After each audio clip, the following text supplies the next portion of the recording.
Brought to you by NBC bearing, भारताची पहिली bearing उत्पादक। सर, प्रथमतः ब्लॅक पॅन्थर पक्षाच्या माध्यमातून मी मुंबई प्रदेश महासचिव या अधिकृत जबाबदारीने कल्याण डोंबिवली महानगरपालिका प्रशासनाचे आणि कल्याण डोंबिवली महानगरपालिका आयुक्त अभिनव गोयल साहेब यांचे खरोखरच कौतुक करू इच्छितो आणि त्यांच्या धाडसी निर्णयाबद्दल त्यांच्या आणि प्रशासनाचे अभिनंदन करू इच्छितो।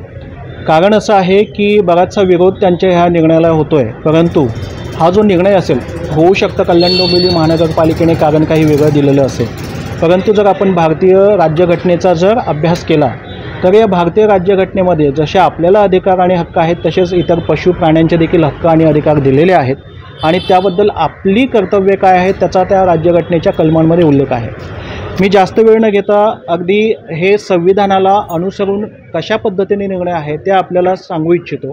ब्लॅक पॅन्थर पक्षाच्या वतीने भारतीय राज्यघटनेचा अनुच्छेद 51(अ)(ग) त्याच्यामध्ये असं म्हटलेलं आहे की प्रत्येक नागरिकाने सर्व सजीव प्राण्यांप्रती करुणा बाळगावी।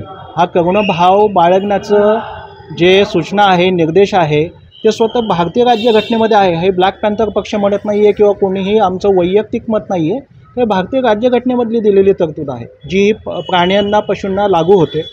त्याचप्रमाणे दुसरं जे आर्टिकल आहे भारतीय राज्यघटनेचं अनुच्छेद 48 त्याच्यामध्ये हे दिलेलं आहे की राज्याने कृषी आणि पशुधन यांचे वैज्ञानिक पद्धतीने संगोपन करावे, ही राज्याची जबाबदारी आहे। आणि माझ्या माहितीप्रमाणे तरी मला असं वाटतं की स्थानिक स्वराज्य संस्था जरी असल्या तरी त्या महाराष्ट्र राज्याच्या शासन प्रणालीमध्येच येतात। मग जर कल्याण डोंबिवली महानगरपालिका हा निर्णय घेऊन या अनुच्छेदाचं पालन करत असेल तर याला विरोध होण्यासाठी असं काही फारसे कारण असायला पाहिजे असं आम्हाला तरी वाटत नाही। त्याचप्रमाणे 48(अ) कलम भारतीय राज्यघटनेचं ज्यामध्ये म्हटलं गेलेलं आहे की पर्यावरण, वन आणि वन्यजीव यांचे रक्षण व सुधारणा करावी अशी स्पष्ट भूमिका राज्यघटनेमध्येच मांडण्यात आलेली आहे। आम्ही तर बोलत नाही आहे, राज्यघटना बोलते आहे। त्याप्रमाणे सगळ्यात महत्त्वाचा जो अनुच्छेद आहे तो म्हणजे अनुच्छेद 21 ज्याच्यामध्ये जीवनाचा अधिकार दिलेला आहे। मानव जरी आपण स्वतःला म्हणून घेत असलो तरी पण आपली पण एक प्राण्यांचीच जमात आहे, हे आपण विसरलो आहोत का?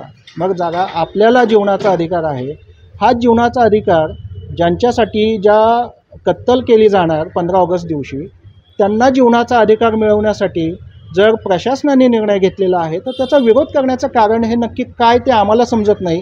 मग यामागे असं वाटतं की हे कदाचित राजकीय पोळी भाजण्यासाठी फक्त एक पॉलिटिकल अजेंडा म्हणून याला समोर आणलं जातं आणि लोकांची सहानुभूती मिळवण्याचा हा केविलवाना प्रयत्न आहे असं आम्हाला वाटतं। सॉरी, नाही समजलं बरं सर। आज आम्ही मुळातच स्वतः आयुक्त साहेब यांची भेट घेण्यासाठी आलो होतो, परंतु आयुक्त साहेब कारण त्यांचीही जी आता धावपळ चालू आहे, उद्या आपला भारत राज्याचा स्वातंत्र्य दिन आहे, त्यामुळे त्यांची धावपळ लक्षात घेता ते उपलब्ध नाही आहेत, परंतु जे अतिरिक्त आयुक्त आहेत त्यांना आम्ही भेटून हे जे आमचं पत्र आहे हे पत्र आयुक्त साहेबांपर्यंत पोचवावं अशी आम्ही त्यांना विनंती करणार आहोत। आणि आयुक्त साहेब इथे अवेलेबल असले की मग आयुक्त साहेबांना येऊन आम्ही नक्कीच भेटणार आहोत।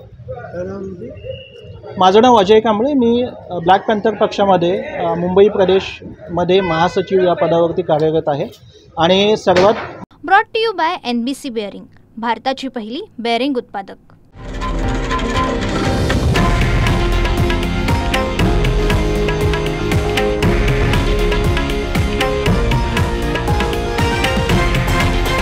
हे आहे देशातील नंबर 1 न्यूज नेटवर्क आणि आपण पाहत आहात TV9 मराठी, एकमेव।